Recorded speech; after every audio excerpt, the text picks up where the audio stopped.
انسان جو اپنے بیٹے کو وصیت کرتا ہے وہ اس کے تجربات کا نچوڑ ہوتی ہے اور کمال محبت کے ساتھ اس کی سراسر بھلائی مقصود ہوتی ہے، اور باپ وہ وصیت اپنے بیٹے کو کرتا ہے۔ اور یہاں وصیت کرنے سے قبل کتنے پیار بھرے انداز میں یا بنیا، اے میرے پیارے بیٹے، احفظ انی اربعن و اربعن، میں تمہیں 4 چیزیں بیان کرتا ہوں اور 4 چیزیں اس کے ساتھ جڑی ہوئی ہیں، تو یہ 8 چیزیں تم یاد کر لو۔ لا یضرک ما عملت معہن، اگر یہ تیرے عمل کا حصہ بن جائیں تمہیں زندگی میں کبھی نقصان نہیں ہوگا، زندگی میں تم شر سے بچے رہو گے، برائی سے بچے رہو گے، نقصان سے بچے رہو گے، تمہارا باطن تمہارا ظاہر اچھا رہے گا اگر ان 4 چیزوں کو 4 چیزوں کے ساتھ جوڑ کر کے اپنے عمل کا حصہ بنا۔ فرمایا ان اغنى الغناء العقل، سب سے بڑا غنا، سب سے بڑی دولت مندی، سب سے بڑی ثروت عقل ہے۔ اگر کسی کو عقل کا رزق دیا گیا ہے تو وہ سب سے بڑا دولت مند ہے۔ اگر اس کے پاس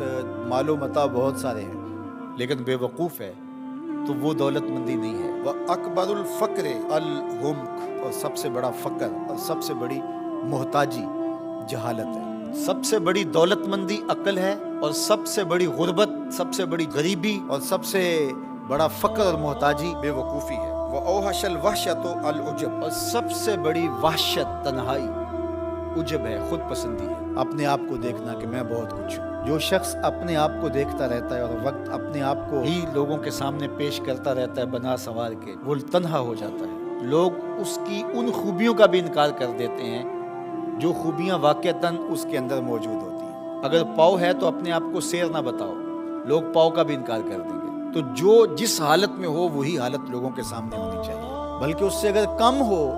شیخ سعدی نے ایک بڑی خوبصورت بات لکھی کہ تم برے ہو لوگ تجھے نیک سمجھیں یہ بری بات ہے، لیکن تم نیک ہو اور لوگ تجھے برا سمجھیں تو کوئی فرق نہیں پڑتا، تم اللہ کی نظر میں نیک ہو۔ اس لیے تم اگر سیر ہو اور لوگ تمہیں پاؤ سمجھیں تو کوئی فرق نہیں پڑتا، لیکن اگر تم اپنے آپ کو پیش کر رہے ہو تو لوگ تمہاری اس حیثیت کا بھی انکار کر دیں گے جو تمہیں حاصل ہے۔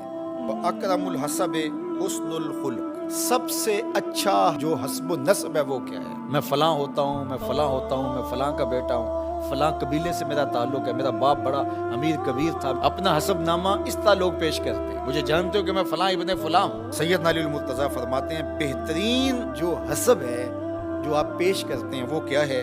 حسن الخلق، تمہارے اخلاق کیسے ہیں، تمہارا خلق گواہی دے گا کہ تم اچھے خاندان کے چشم و چراغ۔ مشکانست کے خود ببوئے نہ کہ عطار بگوئے۔ فارسی کا ایک مقولہ ہے کہ خوشبو وہ ہوتی ہے جو خود بتائے کہ میں خوشبو ہوں۔ خوشبو بیچنے والا بتاتا پھر ذرا سونگھ کے دیکھیے یہ بڑی اچھی خوشبو ہے، ذرا سونگھیے، کہا یہ بتانے کی ضرورت نہیں۔ حضرت علی المرتضیٰ فرماتے ہیں تمہارے خلق کی خوشبو سے لوگ سمجھ جائیں گے یہ کون ہے، تمہارے اخلاق اتنے اچھے ہوں کہ لوگ پہچان جائیں تم کون ہے۔ تو بہترین حسب و نسب کیا ہے؟ اپنے بیٹے حضرت امام حسن رضی اللہ تعالیٰ عنہ کو بتا دیں، مجھے بتائیے امام حسن سے بہتر نسب اور حسب کس کا ہو سکتا ہے؟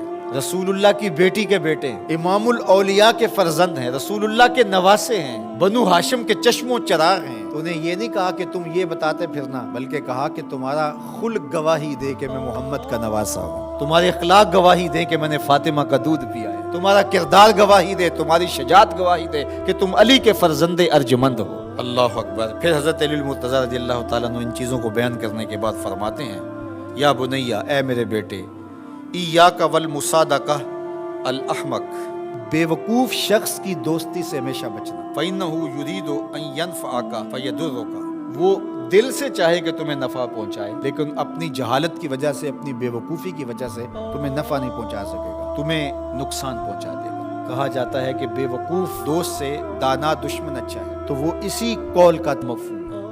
آپ نے اپنے بیٹے حسن کو یہ نصیحت کی، یہ نصیحت پلے باندھ دیں، اور کبھی بھی جاہل اور بے وقوف سے دوستی رکھیں، اسے رویہ اچھا رکھیں، سلوک اچھا کریں، اس کے لیے خیر کا ذریعہ بنیں آپ۔ یہ مطلب نہیں کہ بے وقوف کو آپ سلام بھی نہ کریں، لیکن دوستی اعتماد آپ اس پہ نہیں کر سکتے۔ وَإِيَّاكَ وَمُصَادِقَةَ الْبَخِيلِ، اور بخیل سے کبھی بھی دوستی نہ لگانا۔ فَإِنَّهُ يَبْعُدُ عَنْكَ أَحْوَجَ مَا تَكُونُ إِلَيْهِ، اس لیے کہ جب تجھے انتہائی ضرورت کا وقت آئے گا تو وہ تجھ سے دور ہٹ جائے گا، اور تو اس پہ توقع لگائے ہوئے ہوگا کہ میرا دوست ہے اور اوکھے ویلے میرے کام آئے گا، لیکن اوکھے ویلے وہ کام نہیں آئے گا۔ تو بخیل سے دوستی کا رب نہیں رکھنا۔ وَإِيَّاكَ وَمُصَادَقَةَ الْفَاجِرِ، بدکار شخص سے کبھی دوستی نہ رکھ، برے شخص سے کبھی